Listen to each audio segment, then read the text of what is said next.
ketika gue lagi nunggu begini kok sinar itu hilang, otomatis gue nyari dong. Gue nyari dengan gue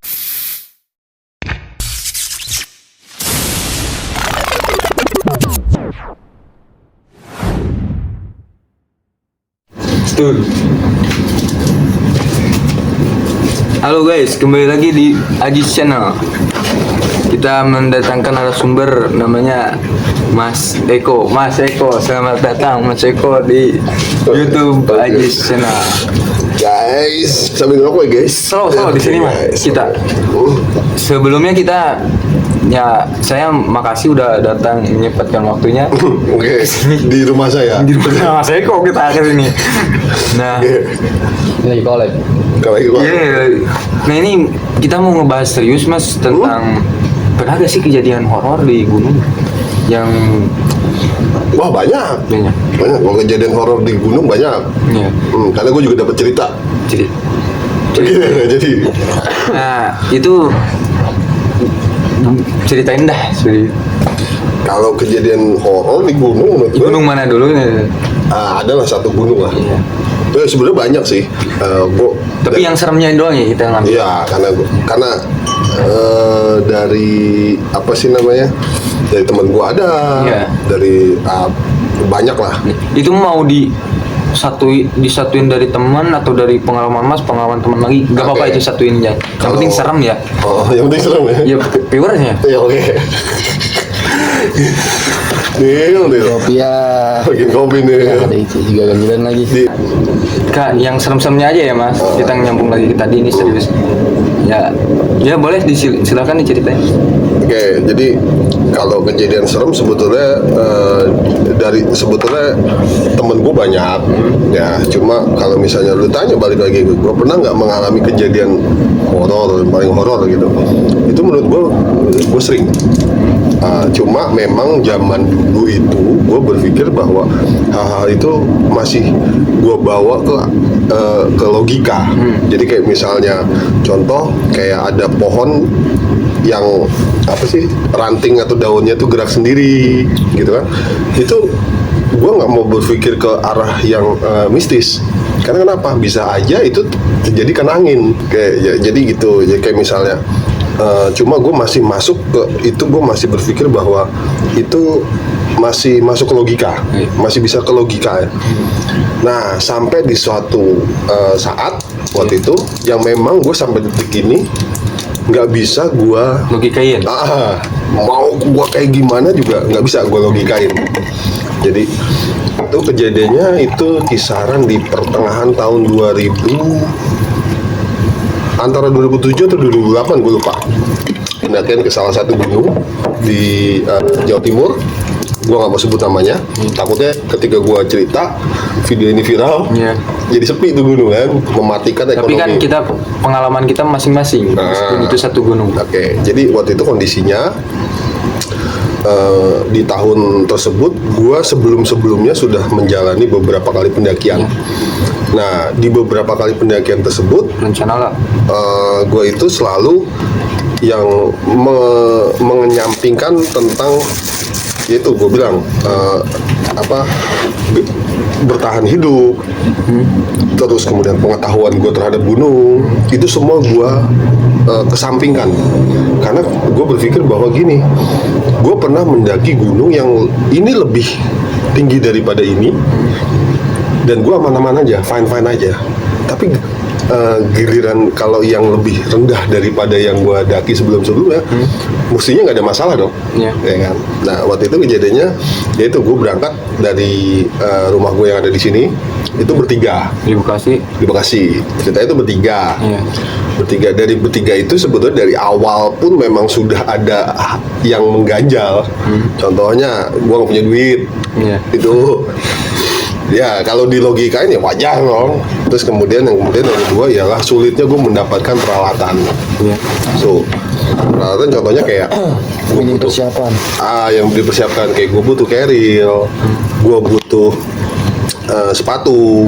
Itu yang biasanya ketika gue mau jalan, gue pinjam ini dong, oh ambil aja, gue pinjam ini dong, oh nggak ada tapi gue adanya ini, biasanya kan teman-teman gitu kan. Nah ini enggak, Jadi waktu itu gue sangat sulit sampai akhirnya gue pastikan gue waktu itu melakukan pendakian dengan 3 teman gue ini. Itu ketemu di kota tersebut, kita sebutnya kota Gak M. apa-apa itu kota itu. Kota M ya, Iya. gitu. Gue sebutnya kota M. Ini disamarin, ya kan? Karena kan M di daerah Jawa Timur kan banyak kan, Iya. ada Madiun, ada Magetan, ada Malang, ada Mojokerto, Mospati, kan banyak. Gunung juga banyak. Gunung juga di daerah tersebut juga banyak. Terus kemudian gue datang ketemuan sama waktu itu 3 orang juga Iya. yang dari daerah rumah gue. Jadi 6 orang totalnya. Jadi total 6 orang. Nah, kenapa gue bisa ketemu sama mereka? Karena yaitu pada saat mau melakukan pendakian yang gue bilang tadi, gue sulitnya mendapatkan akses untuk pinjam peralatan, untuk uang juga termasuk kan. Jadi gue sangat sulit. Akhirnya apa? Yang harusnya gue berangkat tanggal sekian, itu gue jadi mundur. Gitu, gue jadi mundur. Nah, si 3 orang ini sebetulnya udah mau naik, cuma gue tahan waktu itu karena sebetulnya gue mau naik, cuma kok gue belum ada persiapan, gitu kan. Akhirnya ya udah, pas dia mau naik, gue SMS, kalau zaman dulu namanya SMS kan. Gue SMS, BM. tolong tunggu, BlackBerry belum ada, tolong tunggu, gue mau ikut. Oke, dengan konsekuensi. Gue sampai di kota tersebut, gue langsung tidak ada istirahat, jadi langsung pendakian 12. Ya udah dong, oke. Ya singkat cerita lah, gue naik kereta sampai ke kota tersebut. Sampai di kota tersebut itu siang, kebetulan udah siang. Memang bener. Jadi nyampe, gue ketemu sama temen gue di stasiun, kita janjian. Terus habis itu gue cuma dikasih waktu buat makan doang sama temen gue yang 3 orang ini, sama saudara gue. Sebenarnya 3 orang yang bareng sama gue pas berangkat ini 1 saudara gue. Kita jalan akhirnya ke tujuannya tuh ke base camp. Karena berhubung sampai kita udah agak siang waktu itu kondisinya, itu transportasi menuju base camp itu sudah nggak ada. Alhasil kita harus sewa atau charter kalau sekarang orang bilang charter. Nah itu kan udah menurut gue udah satu kesulitan. Cuma gue masih ya udahlah ya, namanya itu mah masih bisa wajar kalau di daerah pedalaman Jawa Timur masih begitulah. Terus kemudian singkat cerita gue sampailah ke base camp. Terus kemudian di base camp pun gue sempat ditanya sama temen gue yang dari Surabaya waktu itu. Eko, lu bawa ini gitu kan, list. Jadi pada saat malamnya gue dikasih list, gue harus bawa ini. Dan kebetulan itu list yang dia kasih itu keperluan pribadi gue semua. Itu memang gue bawa, tapi sifatnya seadanya. Jadi kayak orang gue disuruh bawa sepatu gunung, gue cuma bawa sepatu sekolah, yang itu ukurannya di bawah mata kaki, gitu. Terus kemudian gue disuruh bawa masker. Gue bilang waktu itu buat apa bawa masker, ya kan? Orang gue kalau mau naik gunung aja kayak gini, ya begitu aja udah. Kadang gue nggak pakai baju, gitu kan. Oke, terus habis itu iya gue bawa, gue cuma bilang iya gue bawa, walaupun waktu itu gue berbohong, intinya. Terus ketika sudah sampai di base camp, lakukan administrasi lah kayak biasa, gitu kan. Tibalah waktu itu pendakian. Nah, pertama pendakian itu gue jalanin, terus kemudian gue waktu itu masih pakai sendal swallow, masih pakai sendal swallow. Terus ditanya sama temen gue, lu bawa sepatu? Bawa. Kenapa nggak lu pakai? Gue bilang, gunung yang lebih tinggi daripada ini aja gue pakai sendal swallow. Kenapa gunung ini gue harus pakai sepatu? Iya kan? Ya udah dong. Jalan nggak nyampe 5 menit, gue nginjek dahan kering. Ceritanya, gue nginjek dahan kering, kelak. Terus abis itu gue jalan. Yang gue tahu gue nginjek, tapi di belakang gue ada yang teriak waktu itu. Jadi waktu itu gue kebetulan waktu di base camp gue dibarengin sama rombongan orang Bogor.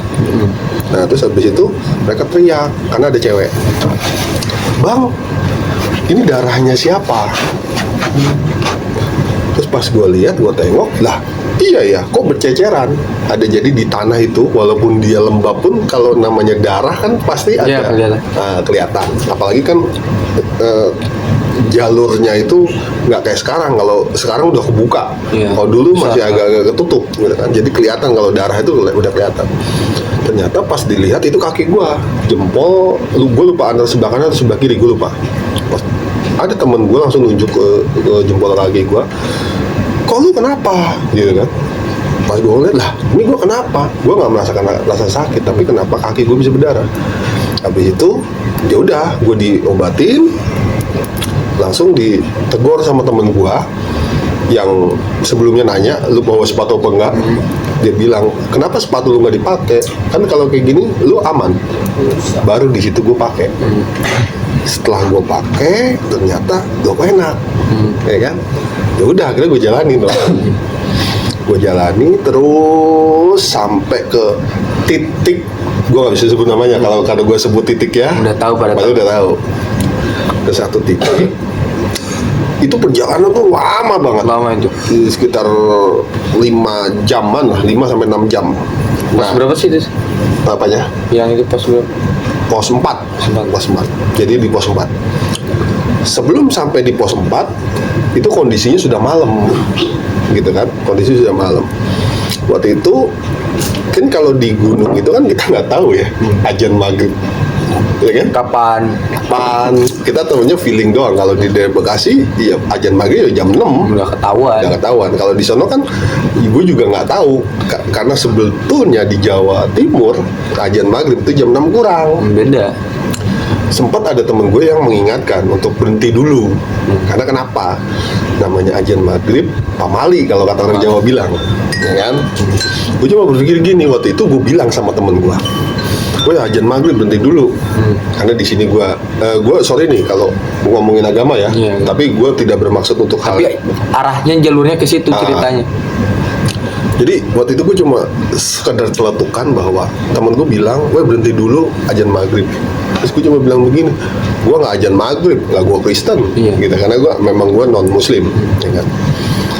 Gue jalan aja. Nah itu kan kondisinya semakin lama kan semakin gelap. Iya. Waktu itu kondisinya ialah gue rombongan, saudara gue nggak bawa senter. Nah, terus kemudian waktu itu gue cuma bilangnya begini. Waktu itu gue sempat berhenti juga. Gue bilang gue bawa senter. Kondisi yang di depan temen gue, dia pakai headlamp, Headlamp. ya kan? Gue suruh copot headlampnya. Karena kenapa? Kalau dia pakai headlamp di jidat, di kepala, dia akan menerangi dirinya sendiri. Nah, sedangkan gue butuh jalanan ini supaya terang, gitu kan. Terus kemudian biar senter yang gue bawa dipegang sama saudara gue yang di belakang, Biar kelihatan biar semuanya. kelihatan. Jadi formasinya waktu itu ada temen gue di depan, headlampnya jadi copot, jadi headlampnya dipegang di tangan sambil diayun ke depan untuk dirinya, Iya. ke belakang untuk ke gue, gitulah. Jadi dibagi. Gua nggak pakai senter, saudara gue pakai senter, dan saudara gue ini yang di belakang ini harus nyenterin gue juga. Iya.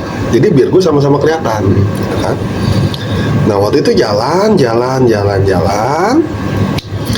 Tiba-tiba pas lagi di jalan, gue kayak ngerasa sendiri. Di situ. Ya, gue ngerasa sendiri. Terus kemudian sinar yang harusnya gue dapetin dari temen gue yang di pertama itu nggak ada. Terus kemudian sinar yang gue juga harus dapat dari saudara gue yang di belakang gue itu juga hilang. Hilang. Kan gue ketika melakukan perjalanan itu kan gue selalu nunduk ke bawah. Iya. Karena kalau gue nunjuk ke depan, gue nggak kelihatan buat apa, ya kan? Udah gue mendingan lewat bawah. Karena kenapa? Biar ada lubang kayak atau ada batu kayak biar gue kelihatan. Ketika gue lagi nunduk begini kok sinar itu hilang. Otomatis gue nyari dong. Gue nyari dengan gue ngadep ke depan gini kan. Ketika gue ngadep ke depan begini, gue cuma ngeliat di depan ada pohon besar, tinggi. Terus di pohon itu kayak ada yang nempel. Dia mulutnya sampai turun ke bawah. Itu yang gue tahu. Gue diem. Gue lupa berapa detik sampai gue ditepok di bagian sini. Ditepok. Kung, karena memang panggil gue Jangkung kan. Kenapa lu diem? Ketawa dia langsung. Gue langsung nunduk. Gue nggak ambil apa-apa. Gue langsung diem gue. Sampai di pos yang kita maksud. Itu waktu itu kondisinya udah malam, sekitar jam 8 lah, kalau pas antara setengah 8 atau jam 8. Ceritanya itu kita mau bikin tenda di situ, jadi kita tidur satu malam, besok lanjut perjalanan lagi. Ketika lagi bikin tenda itu, gue cuma diem. Gue diem aja. Terus sampai, kan kalau bikin tenda itu biasanya kita buka, terus pasang frame. Habis itu pasang buat pengunci doang. Habis itu pasang kalau misalnya double layer flysheet yang keduanya. Nah, baru habis itu ditata dah itu kan. Baru frame dibangun sampai di tenda yang innernya, yang di dalamnya itu, baru di situ gue udah, kalau kata orang sih, gue juga nggak tahu. Kalau kata temen gue udah lompat ke dalam tenda itu. Jadi kayak kalau di pelajaran olahraga tuh lompat harimau. Jadi gue udah lompat begitu, gue tidur. Gue sempet diomelin, katanya. Gue sempet diomelin karena ya itu, tenda belum siap, kok udah ditidurin aja, gitu kan. Malamnya juga gue nggak inget apapun, gue nggak tahu apa-apa. Ini cerita dari teman. Ini gue cerita dari temen. Malamnya gue nggak inget apa-apa sampai pagi. Paginya baru gue tahu, jadi gue bisa cerita. Paginya tuh gue ditanya, lu mau muncak nggak? Gue bilang iya. Padahal temen gue semalam nanya, kok lu mau muncak nggak? Enggak. Gue bilangnya enggak. Tapi kenapa sekarang udah pagi jawabannya berbeda? Habis itu tuh otomatis kan gue tanya, ya kan? Kapan? Gue bilang enggak. Semalam. Semalam aja lu juga nggak mau makan. Lu cuma dikasih susu. Terus lu tahu dong kalau anak kecil. Iya. Jadi pala gue di sini, temen gue ngambilin kayak nyuap. Kayak gitu. Lu berbaring lah. Ya intinya udah gitu. Intinya gue nggak mau makan, gue nggak mau minum, gue mau nggak mau. Cerita temen gue gitu. Terus gue bilang, enggak, gue sehat-sehat aja kok, ya kan. Ya udah. Terus habis itu ya intinya pas gue bilang iya, akhirnya gue lanjut ke perjalanan berikutnya. Nah, ternyata sebelum melakukan perjalanan berikutnya, saudara gue ini, ada saudara gue itu, yang tadinya dia memang mau ke puncak, jadi nggak jadi, karena dia pengen ada di situ aja. Oh ya udah dong. Bikin tenda lah. Ya tenda kan udah dibuat kan, tenda udah dibuat. Oke, kita tinggal dong. Terus kemudian kita bagi-bagi kan, kita bagi logistik lah, semuanya kita bagi-bagi, karena ada yang perlu dibawa, ada juga yang ngapain juga dibawa kan, tinggal aja. Singkatnya, ketika sudah mau jam memulai perjalanan, karena memang sebelumnya teman-teman gue pada makan, gue memang nggak mau makan. Ketika gue ngeliat temen gue makan, akhirnya gue punya niatan untuk makan. Tapi masalahnya kompor, nesting, logistik udah masuk semua nih. Abis itu ngomong-ngomong gue bongkar. Ketika gue bongkar, temen gue bilang, lu nggak usah makan di sini, nanti makan aja di sana, di pos yang kita mau tuju lagi gitu. Gue bilang, nah nanti kalau ada apa-apa, gue bisa mati dong. Iya dong, namanya orang perut lapar kan. Terus temen gue bilang begini, asal lu benerin lagi, lu beresin lagi, barang-barangnya lu masukin lagi. Oke, siap. Gue lo nggak pernah lupa. Gue dengan seumbarnya, gue bilang ngomong gitu. Hasil, ya udah, gue masak. Terus kemudian sebelum gue mau selesai, ternyata teman-teman gue ini udah naik udah mau jalan. Otomatis ya udah, paling jaraknya sekitar 5-10 menit lah, nggak jauh kan, kelihatan lah itu. Setelah gue selesai, ternyata ya udah gue jalan ngejar mereka, ketemu sampai di pos yang memang kita tuju. Ketika sampai di pos yang kita mau tuju, kondisinya itu dingin dan anginnya kencang nih minta ampun. Kita memang nggak buat tenda. Kita ada jadi kita menuju ke shelter. Di situ kita berlindungnya di situ. Ketika lagi berlindung di situ, memang udah ada rencana untuk kita mau masak. Setelah kita mau masak, dibuka dong. Logistik keluarin, nesting, kompor apa segala macam. Nah kebetulan yang bawa logistik sama yang bawa nesting itu temen gue, yang tugasnya membawa air dan kompor sama gasnya itu gue. Itu semuanya gue tinggal. Gue di situ diomelin habis-habisan. Begini sampai terus ya gue bilang, oke lah, sebagai permintaan maaf gue nih, gue akan cari solusi. Akhirnya di situ ada kayak perkumpulan porter,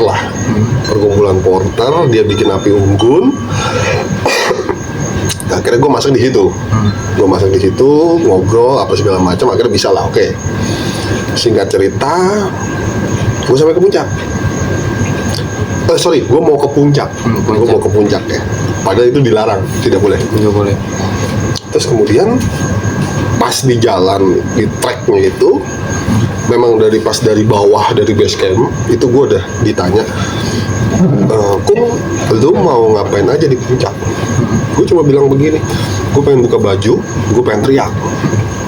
Itu yang menjadi kebiasaan gue. Gue cuma pakai sempak, celana dalam atau gue gue kan biasanya bawa celana renang. Nah, gue paling gitu doang. Foto-fotonya ada tapi ya? Foto-foto ada. Gue mau foto-foto, habis itu gue mau upload ke media sosial. Waktu itu masih zaman Friendster sama Facebook masih baru-baru dah. Oh ya udah, oke, gue tunggu ya. Iya, siap. Singkat cerita, sampailah gue di puncak dengan dengan tenaga yang gue punya waktu itu. Gue udah capek banget deh waktu itu. Kalut lah. Sampai di puncak, temen gue ada yang bilang, Kung, katanya lu mau teriak, katanya lu mau buka baju. Wah tenang, gue masih di situ masih sadar. Wah tenang, gue lakuin. Terus habis itu temen gue yang udah nungguin gue di puncak sekitar 1 jam lebih, udah nungguin gue karena memang gue kalau fisik agak kurang sih. Ya, jadi gue agak paling lama. Terus kemudian dia megang bahu gue sebelah sini. Terus dia ngomong, Jangkung, gue belum punya foto lo di puncak. Berdua? Sendiri. Dia balikin badan gue. Gue ngeliat. Yang gue lihat, gue nggak bisa yang namanya buka baju, gue nggak bisa yang namanya teriak-teriak. Nangis gue di situ. Terus kemudian habis itu fotonya ada. Tadi edukasi boleh. Nah, itu kondisi gue masih lengkap. Pakai jaket, pakai celana, pakai sepatu gitu. Itu gue lengkap lah. Sepatunya waktu itu gue bawa sepatu futsal. Sepatu buat yang biasa buat sekolah lah. Nah, sekolah bisa, futsal bisa intinya. Waktu itu gue bawanya gitu. Habis itu gue turun. Waktu itu kondisinya masih jelek banget deh kameranya. Ya. Jadi kalau misalnya ntar lu tampilin nih foto gue, itu kacau, ya kan, kacau banget deh. Pas turun sampai di satu tempat yang gue mau ketemu sama saudara gue yang gue tinggal, itu kondisinya juga sudah mau maghrib sekitar jam 5 atau setengah 6 lah, gue lupa waktu itu. Itu lama ya? Lama, karena itu jauh kan, dari puncak sampai ke pos yang gue ketinggalan kompor itu ya sekitar 2 jam 3 jam. Itu kalau turun ya, kalau naiknya bisa sampai 8 jam. Terus kemudian dari pos ini sampai ke pos yang temen gue ini, yang gue tinggal ini juga jauh banget. Jadi makan waktu kan. Sampai di situ ada satu hutan lah. Jadi tiba-tiba temen gue yang di depan ini berhenti. Dia nanya sama gue, Kung, lu denger nggak? Apa? Ayam Terus gue bilang gini, ya udahlah, kan ada namanya kambing di bawah nih. Kambing hutan juga ada, kambing gunung juga ada, anjing juga ada, anjing laut juga ada, ayam juga ada dong, ayam hutan ada dong. Bukan ayam, terus apa? Suara kayak gamelan. Ya. Terus waktu itu kan zamannya HP cross, HP Cina lah, HP Cina. Terus gue cuma bilang gini, itu HP Cina. Nah temen gue yang nanya itu, oh iya bener. Udah jalan aja. Cuma pas lagi jalan gitu, karena gue posisi terakhir kan, gue dengerin Gamelan itu. Gue nggak tahu iramanya, jadi iramanya tuh kayak kayak bukan irama-irama yang kayak lagu-lagu Jawa yang mistis-mistis gitu. Kayak hajatan itulah. Kayak hajatan gue bilang, kayak hajatan. Gue cuma mikir gini, kalau misalnya HP cross disetel itu kan suaranya cempreng. Nah, ini kok ngebas kayak suara hajatan yang pakai sound system gede banget gitu kan. Terus gue bilang begini, terus ini kalau ke base camp itu jauh loh, bisa sampai 8 jam loh. Lagi pula gak mungkin kedengeran Nggak mungkin juga. Terus gue bilang, ini suara apa? Setelah gue dengerin, apa sih irama ya? Iramanya tuh gamelan kayak lah gamelan. Kalau di Jawa Tengah tuh ada yang namanya kuda lumping atau jatilan sebutannya, kalau di daerah gue namanya sebutnya jatilan. Itu kayak ting dung ding ding dung ding ding, cuma kayak meriah kayak gue lagi ada di hajatan. Rending gua mas. Nah, terus gue cuma bilang gini, kok begini ya HP cross? Gue cuma itu, kok HP cross begini? Di situ gue lari. Supaya gue deket sama temen gue. Nah, sampai di ya kurang lebih sekitar berapa ratus meter sebelum sampai ke tendanya saudara gue, ceritanya temen gue tuh pada berhenti, ya kan? Berhenti. Nah setelah kejadian itu, gue nggak mau duduk, gue nggak mau jalan di belakang. Gue selalu nyalip temen. Nah karena gue nyalip begitu, otomatis kan fisik gue terkuras. Ketika temen gue berhenti ngelihat tenda di bawah, itu dia berhenti. Saya kayak seakan-akan ngelihat pemandangan lah gitu kan, ngelihat pemandangan dulu lah sambil ngerokok gitu kan. Sambil ngerokok nggak apa-apa guys, nggak apa-apa guys. Oke. Terus gue bilang begini, sekarang lu yakin pada mau turun langsung ke base camp? Terus temen gue bilang, emang kenapa Kum? Gue gak kuat, capek gue. Oh ya udah, apa kita sehari lagi di sini? Ya besok baru balik. Pagi juga nggak apa-apa deh, yang penting gue mau tidur dulu di sini. Oh ya udah, akhirnya disepakatin tuh, ya kan? Disepakatin segala macam. Akhirnya kita satu malam lagi di situ.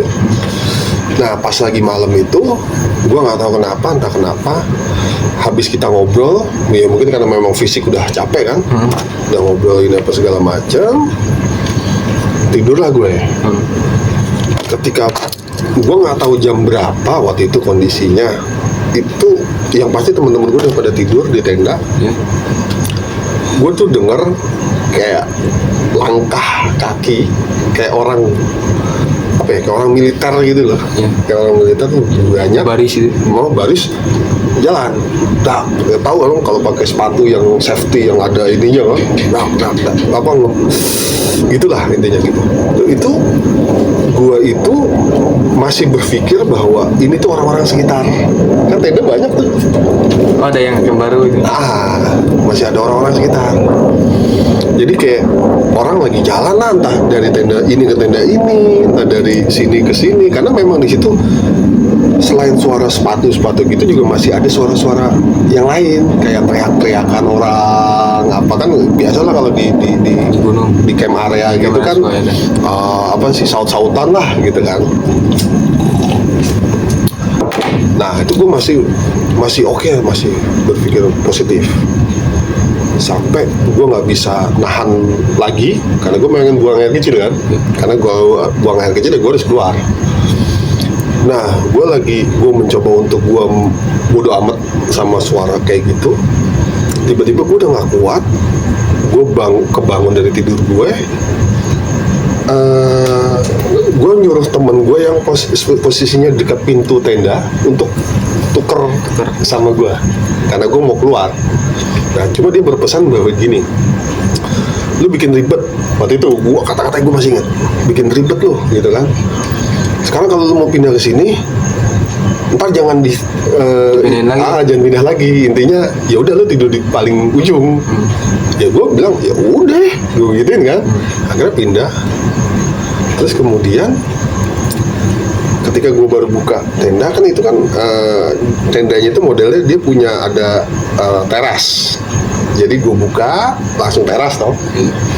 Pas gue ngeliat teras tuh sebetulnya di antara celah antara flysheetnya sama tanah itu kan ada sekian berapa senti lah. Itu kan kalau ada cahaya kan kelihatan. Sebenarnya gue udah ngeliat, cuma gue berpikir bahwa itu lampu. Padahal kan di zaman dulu namanya lampu tenda tuh jarang banget ada orang kaya itu yang punya. Orang kaya yang punya, gitu kan. Biasanya kita pakai obor, gitu kan. Nah, gue buka tenda gue yang di flash itu, gue baru buka sedikit. Itu gue ngeliat di depan, kan depan itu ada mata air ya. Ada mata air. Gue nggak mau danau lah. Gue nggak bisa ngomong danau juga. Intinya mata air lah. Itu ada mata air. Gue ngeliat di situ ada kayak obor nyala, gitu kan. Dan dia itu berdiri. Ya obor itu kayak kalau obor diterpa angin itu kan. Apa begini-gini ya, kobaran namanya ya. Ini diem, tapi dia gerak kayak gini-gini. Seakan-akan dia manggil gitu, berdiri gitu aja udah. Tapi gue ngeliatnya mungkin dari pas gue buka gini hanya sedikit sih. Karena memang gue nggak berani waktu itu, kondisinya gue nggak berani waktu itu. Gue kaget, wah kok begini, gue bilang gitu kan. Apa ini? Sampai gue tutup lagi. Dan gue nggak kencing. Dan lo yang tahu yang terjadi apa? Gua ngompol. Karena apa? Gue nahan karena gue takut.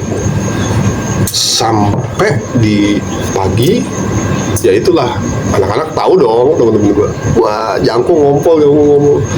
Gue di situ diem. Habis itu balik sampai ke base camp. Terus kemudian dari base camp kita cari stasiun yang terdekat dari kota tersebut. Terus kemudian kita pecah. Intinya tuh waktu itu kita pecahnya tuh karena kenapa? Ada teman gue yang memang langsung mau kerja, ada teman gue yang balik ke kota asalnya. Waktu itu gue sebut aja Surabaya ya. Teman gue orang Surabaya. Terus kemudian karena itu kondisinya kota tersebut dekat dengan saudara gue yang ada di kota Malang waktu itu, gue sebut aja nggak apa-apa waktu itu, di kota Malang deket. Jadi akhirnya gue memutuskan untuk gue pengen singgah ke kota Malang. Nah terus habis itu nanti dari Malang gue mau ketemu temen gue yang di Surabaya. Karena kenapa? Temen gue yang di Surabaya ini yang bawa dokumentasi. Dia janji pengen cetak foto gitu kan. Kalau dulu kan masih Fujifilm tuh kan, pakai film-film gitu.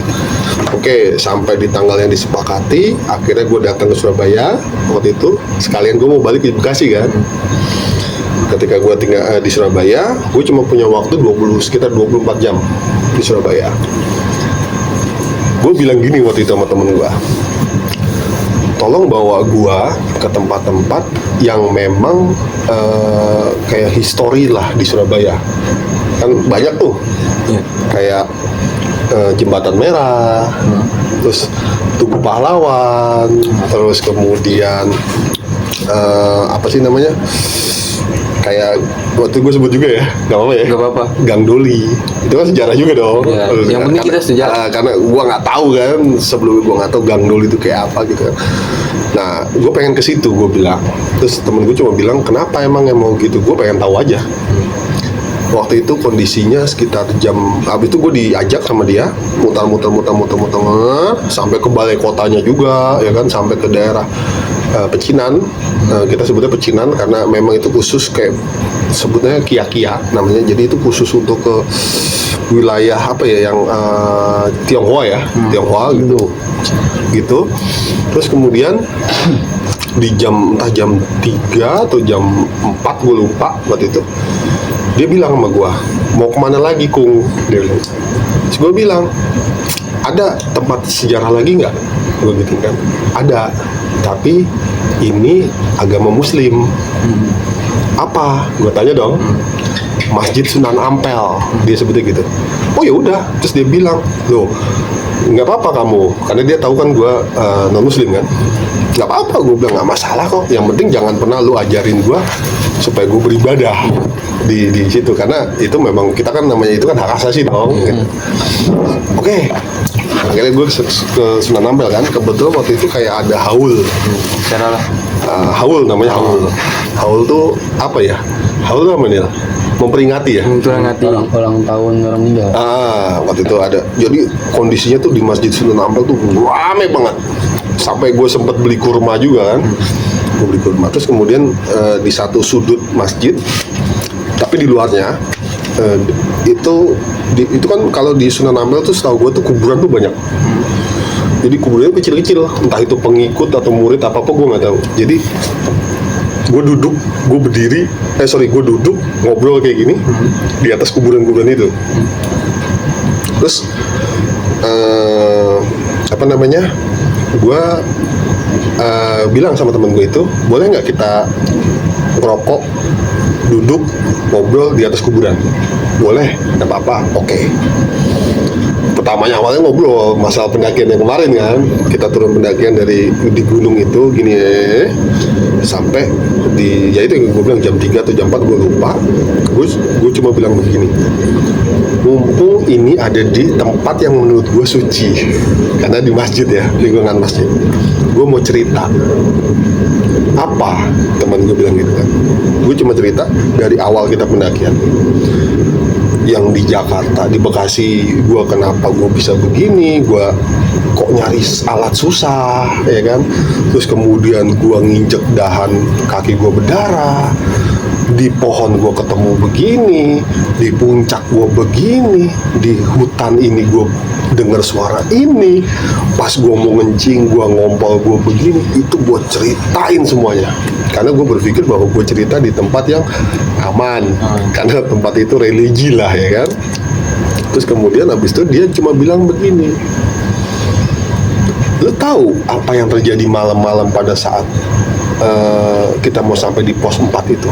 Apa? Dia cerita, lu udah kayak macan terbang masuk dari luar ke dalam tenda. Lu ditanyain diem, nggak ngomong, sampai lu disuapin kayak bayi. Di situ gua diceritain semuanya.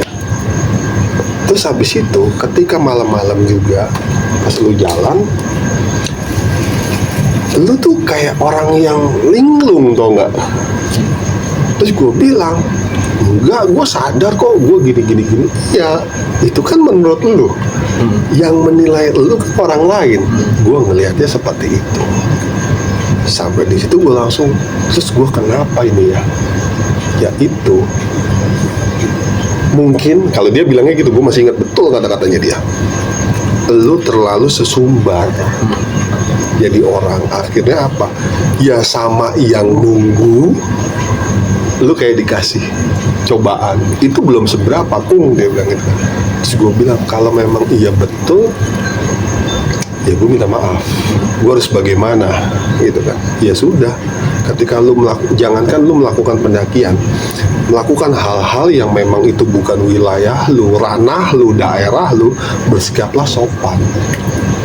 Dari situ sampai detik ini gue selalu menjunjung tinggi apa yang menjadi adat, kebiasaan, atau apapun yang biasa dilakukan oleh warga sekitar, itu selalu gue junjung tinggi. Jadi sampai detik ini, semenjak kejadian itu, ya kalau dilihat secara logika nggak masuk. Karena kan tadi yang gue bilang kan, ada orang nempel di pohon, bener-bener gue lihat gitu kan. mulutnya sampai ke bawah, kayak dia mau makan gua. Tapi itu matanya atau gitu ya? Normal. Merah atau enggak? Matanya. Gua nggak inget sih ya, yang gua fokus ke mulutnya, mulutnya turun ke bawah gitu kan. Terus ya itu yang gua cerita, gua mau kencing sampai gua akhirnya gua ngompol kan. Gua buka tenda dikit loh, kok ada obor, ada kayak lampu obor gitu. Terus itu angin lagi kondisinya kencang, tapi dia kan harusnya kalau obor itu kan dia begini-gini kan kemana-mana. Ini enggak, dia normal aja, kayak gitu aja. Ini tenda, ini sungai, ini obor gitu kan. Jadi dia ada berdiri, dia kayak mengambang di atas mata air itu. Intinya seperti itu. Terus apa ya, hal-hal sepele sebetulnya yang diceritain sama temen gue, sebetulnya gue nggak sadar. Iya. Banyak kayak gitu. Jadi pas pada saat penelitian itu, akhirnya ya itu yang menjadi salah satu perilaku gua ketika sampai sejak saat itu sampai sekarang yang mengubah perilaku gua. Jadi kalau dulu ya naik gunung yuk kemana, ke Slamet, ke Gede, ke Semeru atau ke mana, gue paling ngecek doang berapa tingginya segitu, udah chill deh, jalan. Ya sebenarnya jadi pengalaman sih. Ya intinya ini udah jam berapa ini mas? Jam 2:30 guys. Wih, kita ngomongin malam-malam. Iya. Ya segitu aja dah. Makasih Mas Eko ya atas ceritanya. Iya. Dan jangan lupa like, comment, and subscribe. Ya segitu. Bantal saya gitu. Saya mau tidur.